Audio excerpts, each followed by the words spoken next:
नमस्कार जय जगन्नाथ समस्त को मो यूट्यूब चैनल स्वागत। तो आशा कर समस्ते बहुत भल थे।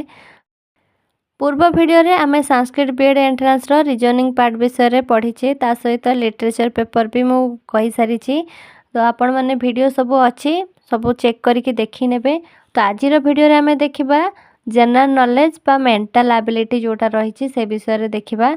तो अल्प किछि क्वेश्चन ए वीडियो रे आलोचना करबा बाकी आ नेक्स्ट वीडियो रे देखिबा। तो चलंतु वीडियोटी को आरंभ करबा। वीडियोटी स्टार्ट करिया पूर्व जदि चैनल को आप नुआ आसी चैनल को सब्सक्राइब करेंगे, वीडियोटी को लाइक करेंगे और निज सांग पाक शेयर करेंगे और नेक्स्ट वीडियो पर कमेंट करने को जमा भी भूलें। तो चलतु कौन रही जनरल नॉलेज देखा। तो फास्ट आसब आमर भारतीय संस्कृति ऐतिहासिक स्थानानी से विषय आम देखा। तो फास्ट ऐतिहासिक स्थान आसन देखा ना मानसरोवर केउठारे अच्छी ना चीन प्रदेश अच्छी। मानसरोवर केउठारे अच्छी ना चीन प्रदेश अच्छी। तापर आसब कैलाश पर्वत केउठी सी भी कैलाश पर्वत भी चीन प्रदेश अच्छी। तापर पाशुपतेश्वर केउठारे अच्छी ना नेपाल प्रदेश रही। तापर आसब तक्षशिला प्रदेश केउठी तक्षशिलाटा होची पाकिस्तान प्रदेश रे। तापर सिंधु नदी केउठारे अच्छी सिंधु नदी भी पाकिस्तान रे अच्छी। नेक्स्ट आसब ताजमहल केउठारे अच्छी ना ताजमहल है आग्रा उत्तर प्रदेश रे रही। तापर हर मंदिर साहिब बा अमृतसर केउठारे अच्छी ना स्वर्ण मंदिर जो अमृतसर रहिला सेटा पंजाब रो गुरुद्वारा ठारे अच्छी। नेक्स्ट आसब हावा महल केउठारे अच्छी ना हावा महल जयपुर ठारे अच्छी। तापर नेक्स्ट है कुतुब मीनार केउठारे कुतुब मीनार है दिल्ली ठारे अच्छी।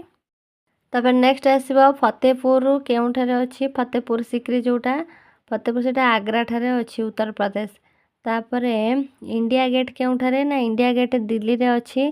तापर गेट ऑफ इंडिया केउठारे मुंबई। अच्छा यहाँ मन रखा पड़ो जे इंडिया गेट है दिल्ली रे तापर गेट ऑफ इंडिया होची मुंबई रे।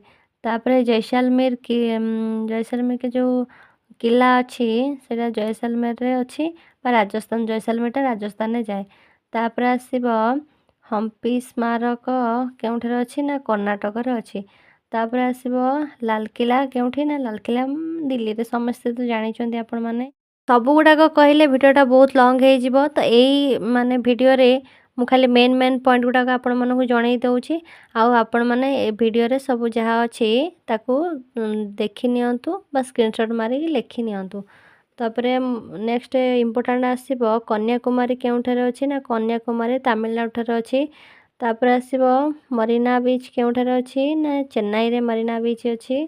तापर नेक्स्ट आसब गंगोत्री केउठारे ना गंगोत्री हिमालय ठारे अच्छी। तापर आसब कौन ना नटराज मंदिर केउठारे नटराज मंदिर होची चेन्नई नटराज मंदिर भी चेन्नई रे। तो आपण मैंने यहाँ जो रहा आमर माने सांस्कृतिक स्थानानी विषय रे आपण मैंने जो पेनसिल गार मराई से इम्पोर्टेंट लिखि नियंतु। तापर आसंतु देखिबा ना नदी मानक विषय रे। तापर नेक्स्ट आसन देखिबा हम नदी मानक विषय रे जानिबा तांकर माने उत्पत्ति स्थल सब केउठी। सिंधु नदी है केउठारे अच्छी ना मानसरोवर रे मानसरोवरटा कौटी ना चीन प्रदेश व वेस्ट बेंगल जोटा कहते से। तो गंगा नदी केउठी अच्छी ना हिमालय ठारे ही गंगा नदी अच्छी। तापर नर्मदा नदी केउठी ना अमरकंटक रे नर्मदा नदी। तापर कावेरी नदी केउठी ना कावेरी नदी है ब्रह्मगिरी महाराष्ट्र आ अमरकंटकटा होची मध्य प्रदेश। तो तापर नेक्स्ट आसन देखिबा तापर आसला मैसूर केउठारे अच्छी ना मैसूर होची कर्णाटक आ जो मैसूर जो बिस्कुट आसे जोटा सेटा भी कर्णाटक। तापर आसला चारमीनार केउठारे अच्छी चारमीनार है से हैदराबाद रे अच्छी। तापर आसब कोणार्क सूर्य मंदिर केउठारे अच्छी ना कोणार्क सूर्य मंदिर हमर ओडिशा रे अच्छी।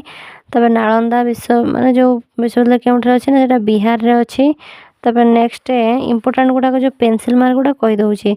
तापर चिलिका चिलिका जोटा से कौटे चिलिका नई आम जोटा कहते से ओडिशा रे अच्छी। तापर नेक्स्ट आसला आउ गोटे इम्पोर्टेंट रही मीनाक्षी मंदिर केउठारे ना मदुरई रे मीनाक्षी मंदिर केउठारे ना मदुरई रे मीनाक्षी मंदिर अच्छी। तो आशा करछि आपण माने सब बुझी पारिथिबे। तापर महाकाल मंदिर केउठी महाकाल मंदिर उज्जैन रे अच्छी। ତାପରେ ଅମର ଦୁର୍ଗା କେଉଁଠି, ସେ ବି ଜୟପୁରରେ ଅଛି। ବ୍ରହ୍ମପୁତ୍ର କେଉଁଠି ନା କୈଳାସ ପର୍ବତରେ। ବର୍ତ୍ତମାନ ଆମେ ଦେଖିଲେ ଯେ ଭାରତୀୟ ସଂସ୍କୃତି ଭିତରେ ଥିବା ଐତିହାସିକ ସ୍ଥାନ ବିଷୟରେ। ତ କେତେଟା ଐତିହାସିକ ସ୍ଥାନ କେଉଁ କେଉଁ ଜାଗାରେ ଅଛି ସେ ବିଷୟରେ ମୁଁ ଆପଣମାନଙ୍କ ସାଙ୍ଗରେ ଆଲୋଚନା କରିଦେଲି। ତ ଭିଡ଼ିଓଟିକୁ ଆପଣମାନେ ଲେଖିନେବେ ବା ସ୍କ୍ରିନଶଟ୍ କରି ରଖିନେବେ, ପରୀକ୍ଷାରେ ଆସିବ। ଯଦି ଭିଡ଼ିଓଟି ଆପଣଙ୍କୁ ଭଲ ଲାଗିଛି ତାହେଲେ ଭିଡ଼ିଓଟିକୁ ଲାଇକ୍ କରିବେ, ଚ୍ୟାନେଲକୁ ସବସ୍କ୍ରାଇବ୍ କରିବେ, ଆଉ ନେକ୍ସଟ ଭିଡ଼ିଓ ପାଇଁ କମେଣ୍ଟ କରିବାକୁ ଜମା ବି ଭୁଲିବେନି। ରହିଲି, ଜୟ ଜଗନ୍ନାଥ।